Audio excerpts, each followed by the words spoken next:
माझा मुलगा अतिशय आईवेडा आहे, सतत आईला चिकटलेला असतो, असं तुम्हाला वाटूच शकतं if you are a father of a son. पण जसा तुमचा मुलगा 7 ते 8 वर्षाचा होतो आणि त्याचा लॉजिकल मेंदू काम करायला सुरुवात करतो, तेव्हा तुम्ही त्याचे सुपर हिरो असतात, तुम्ही त्याचे फर्स्ट रोल मॉडेल असतात. तो तुमच्याकडून शिकत असतो how a man should be. झाली ना जबाबदारीची जाणीव? जर तुम्ही घरात अतिशय अॅग्रेसिव्ह वागत असाल तर तुमच्या मुलाला वाटेल हो, घरात वागण्याची हीच योग्य पद्धत आहे.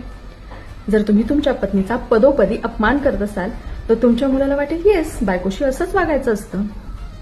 जर तुमचे आई वडील आणि तुमची बायको यांच्यामध्ये तुम्ही समन्वय साधू शकत नसाल तर तुमच्या मुलाला वाटेल की हे नातं कायम असंच इम्बॅलन्स असतं.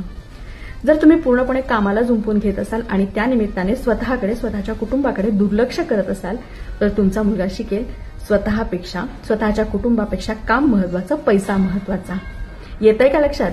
सो डिअर डॅड्स, सतर्क व्हा. तुमचा मुलगा तुमच्याकडून बरंच काही शिकतो आहे, तुमच्याही नकळत.